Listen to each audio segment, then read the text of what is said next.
अध्याय 11 स्वतंत्रता संग्राम की वीरांगनाएं। भारतीय इतिहास में ऐसी अनेक वीर महिलाएं हुई हैं जिन्होंने वीरता तथा साहस के साथ युद्ध भूमि में शत्रु से लोहा लिया। रानी लक्ष्मीबाई। बचपन में लक्ष्मीबाई को सब प्यार से मनु बुलाते थे। जब उनकी आयु 4-5 वर्ष की थी तब उनकी मां का देहांत हो गया। मनु के पिता पुणे के पेशवा बाजीराव के दरबार में थे। मनु की देखभाल के लिए उनके पिता उन्हें अपने साथ पेशवा बाजीराव के दरबार में ले जाते थे। अतः मनु का बचपन पेशवा बाजीराव के पुत्रों के साथ बीता। मनु उन्हीं के साथ पढ़ती थी। पेशवा बाजीराव के बच्चों को अस्त्र शस्त्र चलाने की शिक्षा दी जाती थी। उन बच्चों को देखकर मनु की भी शस्त्र विद्या में रुचि उत्पन्न हुई। मनु ने बहुत लगन से तीर तलवार चलाना, बंदूक चलाना और घुड़सवारी करना सीखा।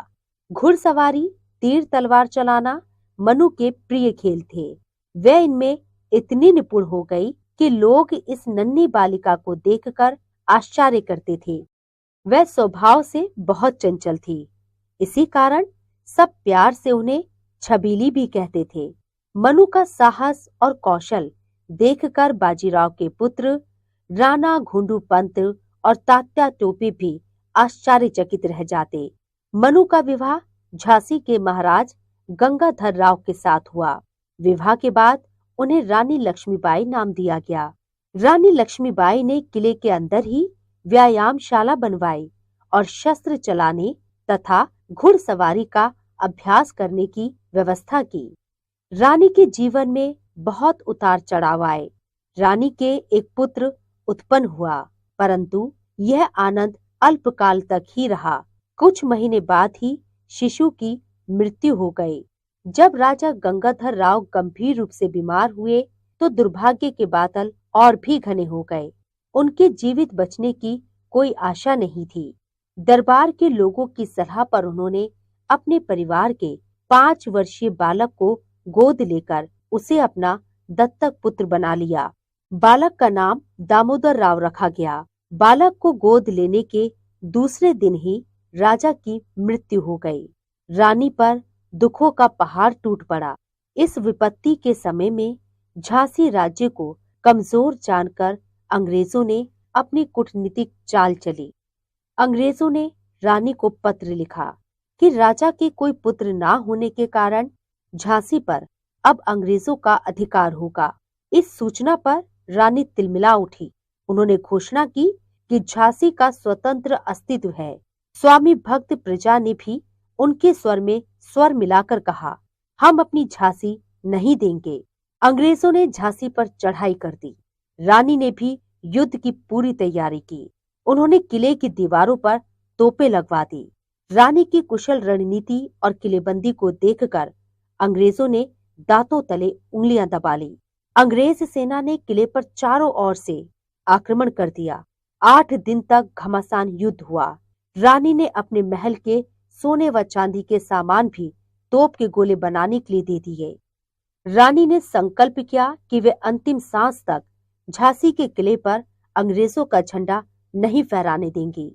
लेकिन सेना के एक सरदार ने गद्दारी की और अंग्रेजी सेना के लिए किले का दक्षिणी द्वार खोल दिया। अंग्रेजी सेना किले में प्रवेश कर गई। झांसी के वीर सैनिकों ने अपनी रानी के नेतृत्व में दृढ़ता से शत्रु का सामना किया। शत्रु की सेना ने झांसी की सेना को घेर लिया। किले के मुख्य द्वार के रक्षक सरदार खुदा बख्श और तोपखाने के अधिकारी सरदार गुलाम गौस खां वीरता पूर्वक लड़ते हुए वीर गति को प्राप्त हुए। ऐसे समय में रानी को उनके विश्वास पात्र सरदारों ने कालपी जाने की सलाह दी। रानी अपनी सेना को छोड़कर नहीं जाना चाहती थी, लेकिन उनके सेनानियों ने उनसे अनुरोध करते हुए कहा, महारानी, आप हमारी शक्ति हैं। आपका जीवित रहना हमारे लिए बहुत जरूरी है। यदि आपको कुछ हो गया तो अंग्रेज सेना झांसी पर अधिकार कर लेगी। समय की गंभीरता को देखते हुए वह अपने राज्य की भलाई के लिए रानी लक्ष्मीबाई झांसी छोड़ने के लिए तैयार हो गईं। उन्हें वहां से सुरक्षित निकालने के लिए एक योजना बनाई गई। इस योजना में झलकारी बाई ने प्रमुख भूमिका निभाई। झलकारी बाई झलकारी बाई रानी के एक सेनानायक पूरनकोरी की पत्नी थी। वह रानी की स्त्री सेना में सैनिक थी।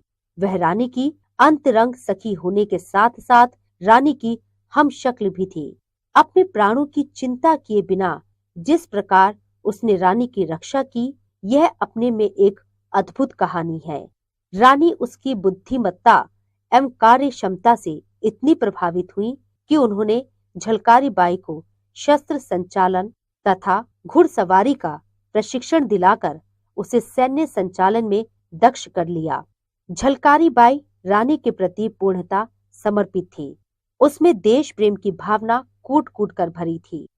जब रानी को किले से सुरक्षित निकालने की योजना बनाई गई, तो झलकारी बाई ने रानी के वेश में युद्ध करने के लिए स्वयं को प्रस्तुत किया। रंग रूप में रानी से समानता होने के कारण अंग्रेजों को भ्रमित करना आसान था। वह रानी की पोशाक पहनकर युद्ध करती हुई बाहर आ गई। उसके कौशल व रंग रूप को देखकर अंग्रेज भ्रम में पड़ गए। उसने वीरता पूर्वक अंग्रेजों का सामना किया और उन्हें युद्ध में उलझाए रखा। इसी बीच रानी को बच निकलने का मौका मिल गया। दुर्भाग्य से गद्दार ने झलकारी बाई को पहचान लिया और अंग्रेज अधिकारी को सच्चाई बता दी। वास्तविकता जानकर अंग्रेज सैनिक रानी का पीछा करने निकल पड़े। झलकारी बाई की सच्चाई जानकर एक अंग्रेज स्टुअर्ट बोला, क्या यह लड़की पागल हो गई है? एक दूसरे अधिकारी ह्यूरोज ने सिर हिलाकर कहा, नहीं स्टुअर्ट, यदि भारत में 1% स्त्रियां भी इस लड़की की तरह देश प्रेम में पागल हो जाएं, तो हमें अपनी संपूर्ण संपत्ति सहित यह देश छोड़ना होगा। जनरल ह्यूरोज ने झलकारी बाई को बंदी बना लिया, परंतु 1 सप्ताह बाद उसे छोड़ दिया।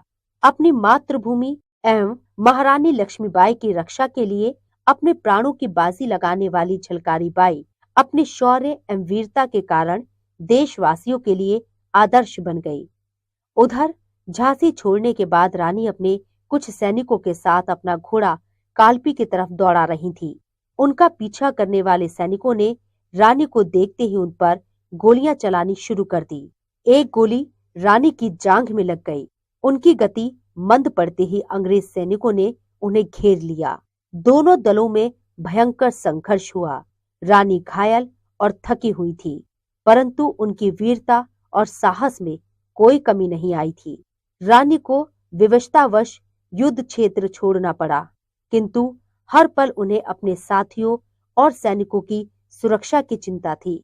इस संघर्ष के दौरान एक अंग्रेज घुड़सवार ने रानी की सखी व सैनिक मुंदर पर हमला करके उसे मार दिया। यह देखकर रानी क्रोध से तमतमा उठी। उन्होंने उस घुड़सवार पर भीषण प्रहार किया और उसे मृत्यु के घाट उतार दिया। कालपी की ओर घोड़ा दौड़ाते हुए अचानक मार्ग पर एक नाला आ गया। नाले को पार करने के प्रयास में उनका घोड़ा गिर गया। इस बीच अंग्रेज सैनिक निकट आ गए। एक अंग्रेज ने रानी के सिर पर प्रहार किया और उनके हृदय में संगीन से वार किया। गंभीर रूप से घायल होने पर भी वह वीरता पूर्वक लड़ती रही। अंततः अंग्रेजों को रानी व उनके साथियों से हार मानकर मैदान छोड़ना पड़ा। घायल रानी को उनके साथी बाबा गंगादास की कुटिया में ले गए। पीड़ा के बावजूद रानी के चेहरे पर दिव्य तेज था। अत्यधिक घायल होने के कारण रानी वीर गति को प्राप्त हो गई और क्रांति की यह ज्योति सदा के लिए लुप्त हो